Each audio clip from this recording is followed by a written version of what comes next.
Brasil! Olha o macaco! Olha o macaco! Porque eu tinha começado desse jeito, eu não sei, não entendi. Eu não entendi. Bem-vindos ao meu canal, sou o Sr. L. A gente vai fazer uma reação, tentar, né? A verdade, né?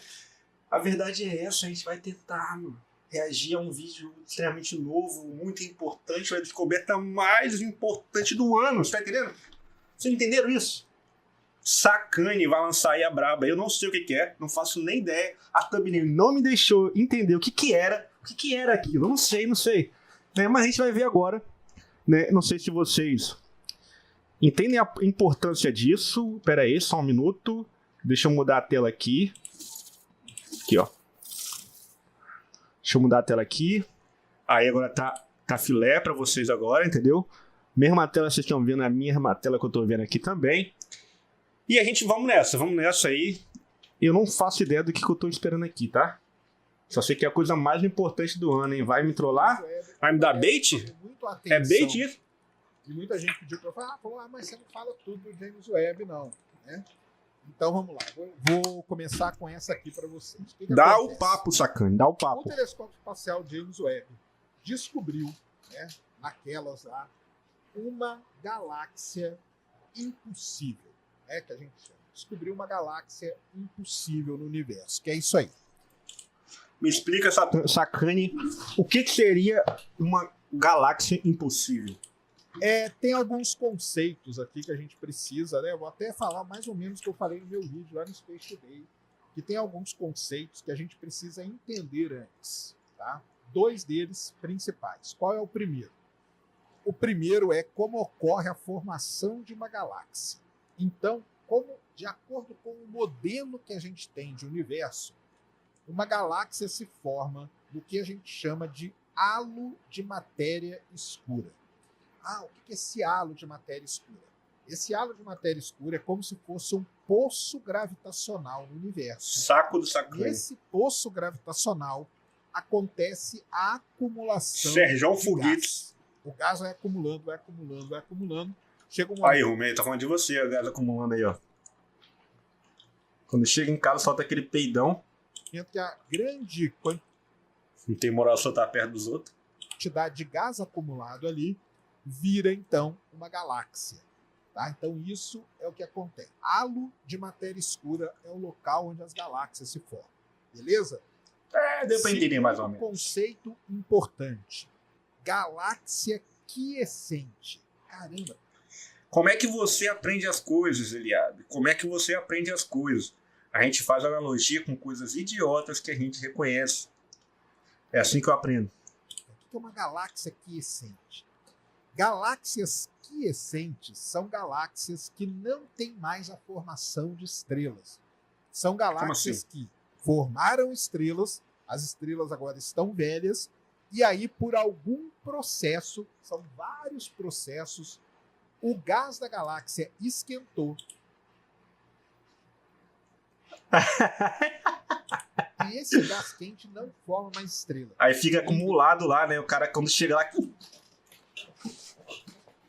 Porra, é essa? Existe uma palavrinha chamada quenched. É quando você lê que a formação de estrelas foi quenched, quer dizer que a formação de estrela naquela galáxia parou. Por quê? Vamos lá. Pode ser um buraco negro supermassivo. Se você não tá entendendo, é porque você é extremamente burro. Tô falando de mim mesmo. Negro supermassivo, ele atira aqueles jatos de matéria, de gás e tudo mais, aquele jato esquenta o gás ao redor. Esquentou o gás ao redor, você não tem formação de estrela. Pode ser colisão de galáxias. 2 galáxias colidiram, isso esquenta o gás da galáxia para a formação de estrelas também. Então tem várias coisas que podem parar, fazer o quenched da formação de estrelas.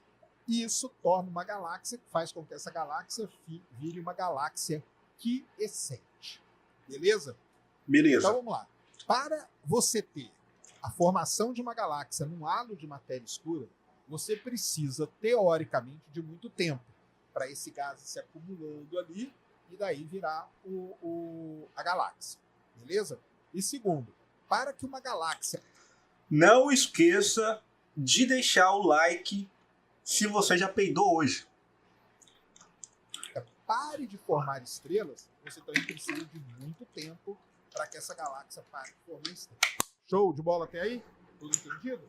Filé. Então, o que o James Webb descobriu? O James Webb descobriu uma galáxia, que é essa que está na imagem aí, ó, baixa um pouquinho, essa que está apontada pela seta aí. Essa galáxia aí, ela tem um nome, tá? O nome dela é ZF UDS 7329. E o que essa galáxia aí? Os caras são bons em criar nome, hein? Essa é a galáxia ZF 47 1475 2027. Vocês estão vendo? Ela tem de especial. Primeiro porque ela é bem avermelhada. Ser bem avermelhada já coloca ela lá no início do universo. Mas o início quando? Então essa galáxia aí, ela existia quando o universo tinha entre 1 e 2 bilhões de anos. Ou seja, 1 e 2 bilhões de anos após o Big Bang. Qual é o problema disso? Para a cosmologia, no modelo que a gente segue hoje, que é o chamado modelo Lambda CDM.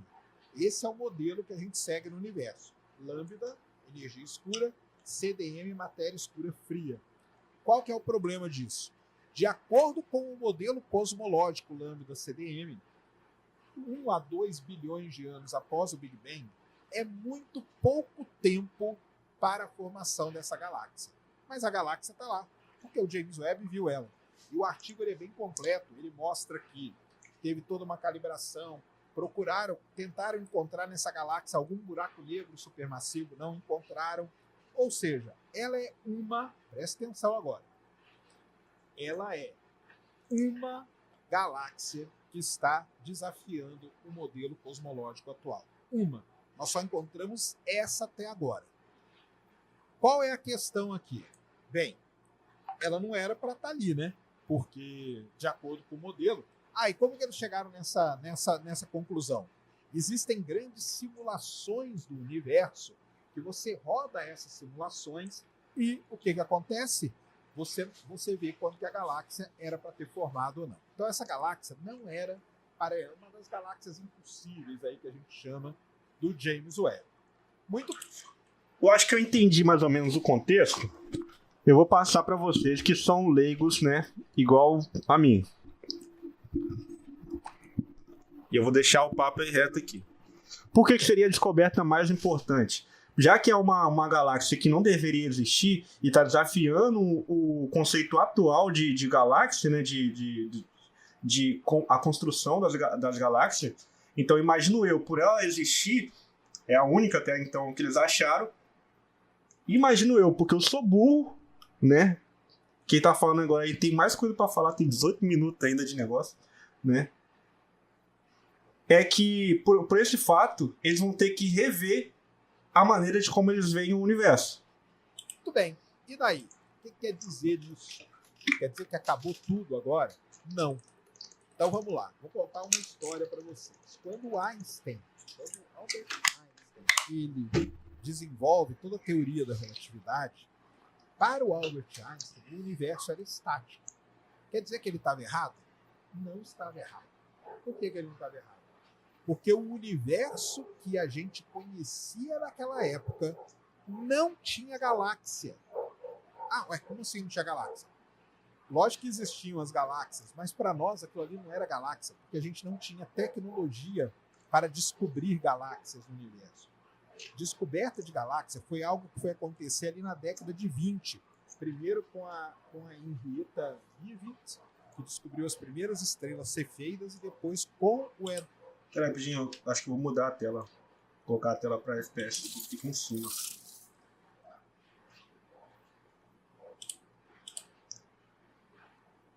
Vai dar para ver o Serginho de boa? Edwin Hubble, que mediu a distância até elas. E aí ele notou que aquela distância gigantesca que tinha ali não podia ser algo dentro da nossa galáxia, só podia ser de outra galáxia, e é aí que começa o universo a ter galáxias para o nosso conhecimento. Primeiro fato. Segundo fato, Não existia matéria escura, energia escura, isso aí foi um conceito muito novo. Esse conceito surgiu para tentar explicar algumas coisas que a gente tinha ali. Terceira coisa, o universo expandir é muito mais recente ainda, expandir de forma acelerada. Então, o que eu quero dizer com isso é o seguinte, e tudo isso nós vamos revisando o modelo. Tem problema revisar algum modelo? Não tem. Se tivesse problema, por exemplo, eu não teria emprego. Porque no mundo do petróleo, por exemplo, pra vocês terem uma ideia, nós estamos sempre revisando modelos. A gente modela um reservatório, obtém mais dado, vai lá e revisa aquele modelo. Tá vendo, mano? Sou burro não, mano. Sou mais ou menos burro. A gente vai lá e corrige aquilo ali e segue. E é assim que funciona a ciência. Então, quer dizer que está tudo errado esse modelo aí? Pode estar errado, não tem problema nenhum, entendeu?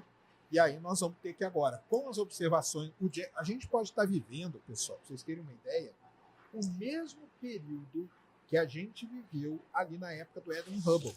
Quando Edwin Hubble descobre as cefeidas em Andrômeda e muda toda a visão nossa que a gente tinha do universo, pode ser que a gente esteja vivendo esse momento aqui também. Pode ser que a gente esteja vivendo esse momento. Porém, tem uma coisa. Dá o papo, Sérgio. O que os astrônomos querem fazer é o seguinte. Eles querem descobrir mais dessas galáxias. Porque com uma só vai ser muito difícil você construir um modelo. Então, os astrônomos esperam descobrir mais galáxias como essa. Aí eles vão ter uma população de galáxias para, então, eles terem uma ideia do que estava acontecendo.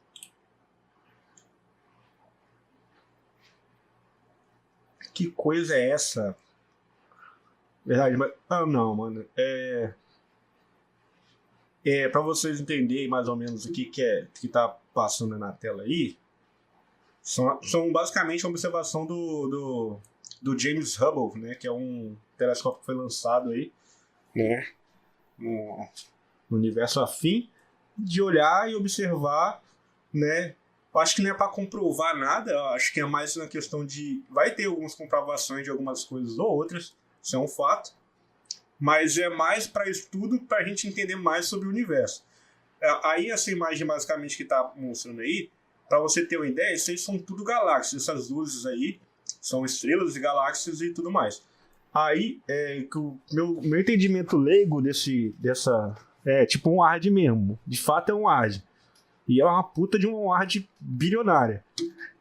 E... Para vocês terem ideia mais ou menos do que é essas... Não o que é, mas... O que são essas galáxias aí. Pelo menos de distância. O que eu entendi dos vídeos que eu vi é que quanto mais avermelhada, mais longe está a galáxia.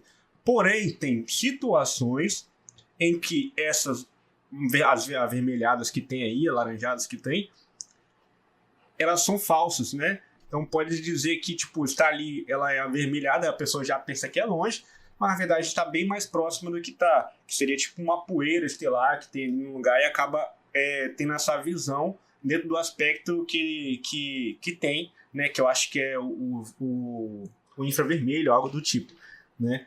Aí acaba tendo essa ilusão. Mas nesse caso aí, apareceu uma galáxia, que é essa que está ali apontada ali com a setinha verde, né? Essa galáxia, ela está desafiando o conceito atual, que seria, tipo, ela está muito distante, ou seja, teoricamente, a expansão, o Big Bang que aqui iniciou há bilhões de anos-luz, né? E a gente está basicamente ali, pensa assim, né? Pensa no início aqui, né? Expandiu o universo e foi se fazendo as outras galáxias, né? Aí, tipo, sei lá, o início tá aqui, dá pra entender mais ou menos? O início tá aqui, nós estamos aqui. Mas isso aqui é bilhões e zilhões de anos-luz, né? Aí, essa vermelhinha, ela tá basicamente aqui no início, aqui. O que pra eles, teoricamente, não deveria existir ela aqui. Aí, o que sucede em cima disso? É o que o Sérgio tá falando aqui agora. Eles querem achar outras do mesmo estilo para eles ter comparativos e entender um pouco mais sobre isso. Posso estar falando merda, mas acho que é isso mesmo. Acho que eu peguei a brisa aí. Pode ser que o modelo não seja o Lambda CDM. Pode ser que o modelo seja o Lambda HDM, que é a gente usa o modelo da matéria escura fria. Pode ser que exista um modelo da matéria escura quente. Já existe esse modelo, na verdade. Pode ser que a gente tenha que fazer alguma revisão no modelo, o que não tem problema nenhum. Beleza? Entenderam até aí? Aí que vocês vão ver como que é engraçado esse negócio do James Webb, né? Que eu acabei de falar, olha só que interessante. Eu acabei de falar uma notícia, um artigo científico que saiu na Nature, falando que ele descobriu uma galáxia, a galáxia está lá, que não era para existir. E agora eu vou falar de uma para vocês, que é uma descoberta do James Webb que corrobora com tudo que a gente entende do universo. É James Webb, eu falei errado, tá? Porque esse negócio de estudar o universo, principalmente o universo muito distante... Mas tem o Hubble também, eu não sei se é o algo Hubble ou muito se é o James complicado. Webb, mas eu acho que é James Webb. Complicado. Os astrônomos, os cosmólogos, os astrofísicos, eles estão lidando, pessoal, para vocês entenderem, com o limite de tudo. Eles estão lidando com o limite da ferramenta, com o limite do conhecimento, com o limite da tecnologia, com o limite de erros e de incertezas. Então, eles estão lidando ali no limite das coisas. Então, não é que é assim, não, tá vendo? É tal coisa e pronto, acabou. Agora tá vendo outra Thiago coisa. Internet. Assim que funciona, tá? Nice! Que fosse mais Nice idea! Então é o seguinte, pega, antes desse aí, pega essa figura que eu te mandei aí agora. Como que é a história do universo da maneira como a gente conhece, né? Ou pelo menos como os modelos dizem, até um dia que surja outro modelo que tenha mais evidências. A história do universo é resumida nessa figura aí. Então o universo começou lá, né, no Big Bang, vamos supor que ele começou no Big Bang. Que ele teve... Mano, o cara acabou de ilustrar o bagulho que eu acabei de explicar, mano. Olha, vamos ver aí, vamos ver se eu entendi corretamente, hein? Vamos ver aí. Isso. O universo passou por um período, vocês vão ver aí escrito, que é o chamado período das trevas que a gente fala. Quando é o período das trevas? Não faço ideia. Aliás, ninguém faz ideia. Ninguém faz ideia. Teve ali, então, É foda, não tá aparecendo o chat não, nessa tela, não aparece o chat não. Teve a era da recombinação, e aí tem toda a era que a gente chama, toda a era aqui das Dark Ages do universo. Tá? É um período de trevas. Terminando esse período das trevas... Mano, eu preciso de uma tela logo, mano. Uma segunda tela, preciso de uma segunda tela. O universo começou... Aparece? Tá aparecendo mesmo lá. Toma, Sérgio. Toma na cara, letrada. O universo começou a brilhar novamente. O universo começou a se iluminar novamente. E aí, de acordo com os modelos, foram através de pequenas galáxias que o universo começou a se iluminar. Logicamente, né? Imagina, você vinha de um período de trevas, que não tinha luz. De repente, os átomos começaram a se recombinar e tudo mais, a ionizar o universo, que a gente chama, e o universo começou a brilhar de novo. Logicamente que não iam ser galáxias gigantescas. Isso, só para vocês terem uma ideia de escala, aquela galáxia primeira que eu mostrei, a gente estava falando ali na casa de 2 bilhões de anos depois do início do universo. Agora nós já estamos falando de algo ali na casa dos 300, 400 milhões após o Big Bang. Beleza? Só para a gente ter essa base aí. Então, intuitivamente, vocês devem... Peraí, deixa eu ver aqui. Big Bang, Cosmic Food Station, 100 segundos, primeiro ano, 100 anos, 380 mil anos, 200 milhões de anos, 1 bilhão de anos, 10 bilhões de anos, 13,82, é isso mesmo? Bilhões de anos. Aí a gente tem as nossas galáxias. Que isso, irmão? É terminar esse vídeo e o niilismo lá em cima, né? Devem pensar que o universo começou com pequenas galáxias. certo? Correto. Ou não? Essas pequenas galáxias, elas recebem nomes. Elas são as galáxias anãs. E sabe o que o James Webb descobriu? Olha só como que é. Eu acabei de falar um negócio que vai contra e agora uma coisa que vai a favor a todas essas teorias. O James Webb, ele foi apontado para um aglomerado de galáxias muito importante, muito estudado, chamado Abel 2744. Quando o James Webb foi apontado para esse aglomerado... Abel.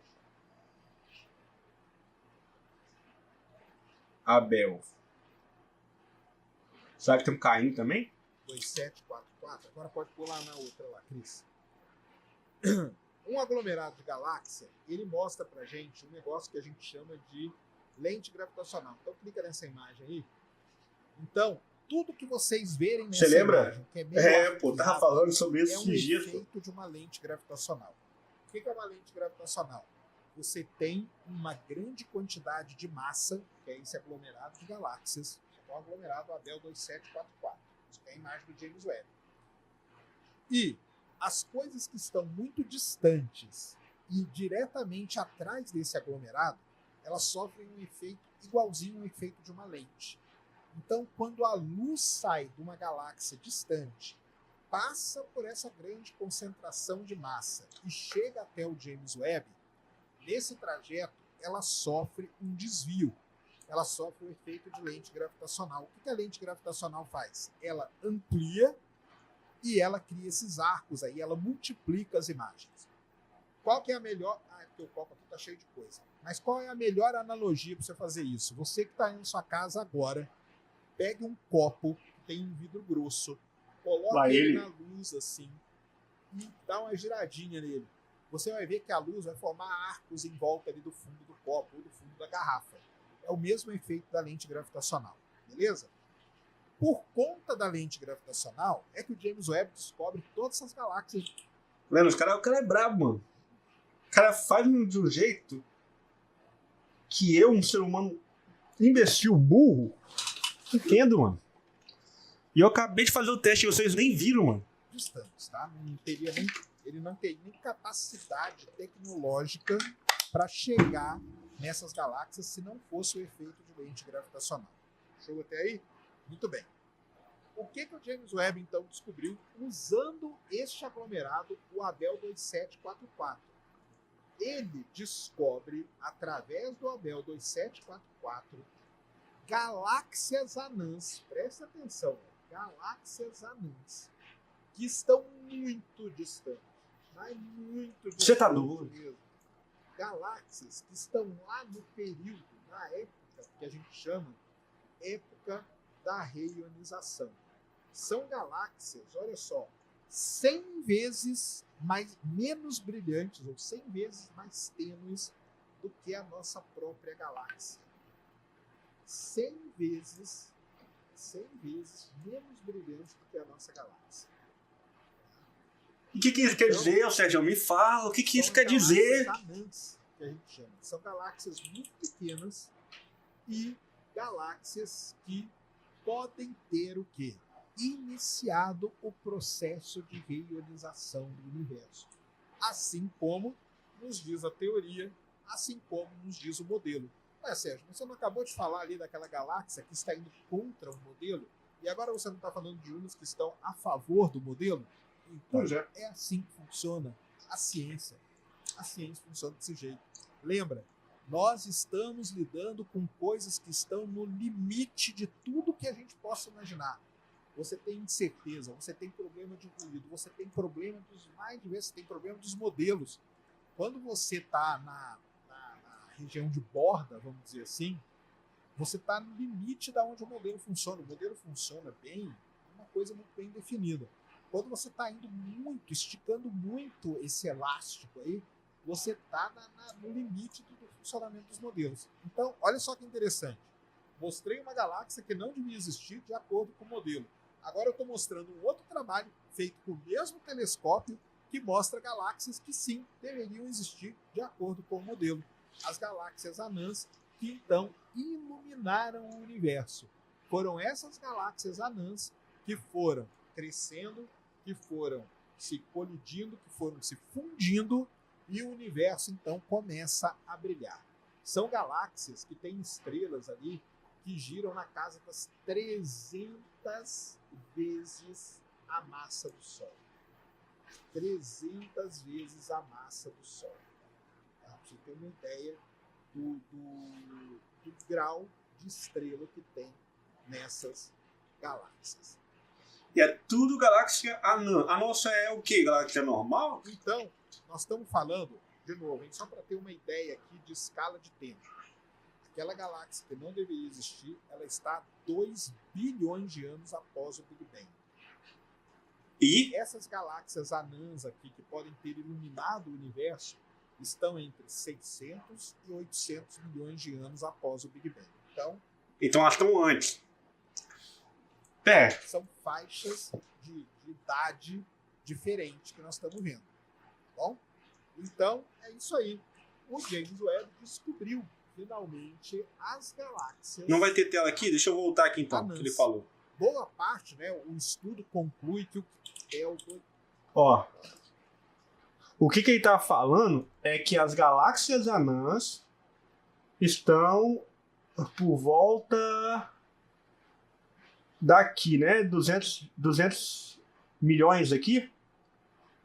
Então, basicamente aqui. E essas estão a quanto mesmo? Quem falou?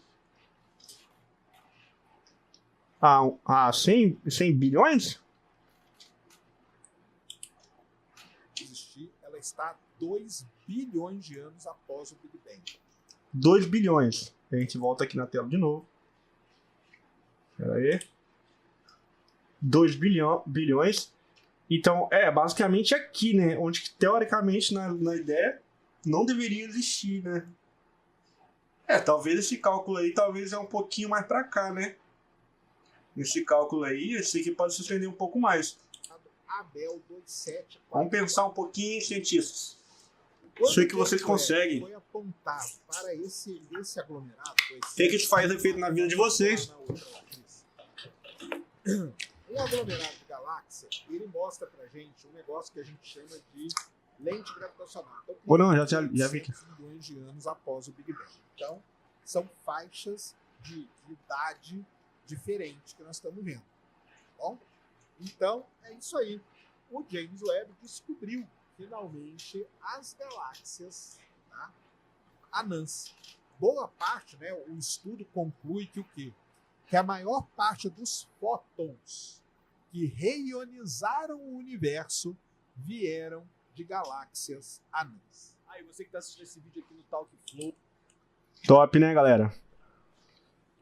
Eu me senti um pouco mais inteligente. Isso aí trouxe uma possível realidade diferente para mim. Não. O que muda na nossa vida? Só um pouco mais de conhecimento é sempre bom, galera. Ó, deixa o like, né? Não, se compartilhar um negócio desse, nem precisa, mas Deus tocar no seu coração, é isso mesmo. Valeu, valeu e fui.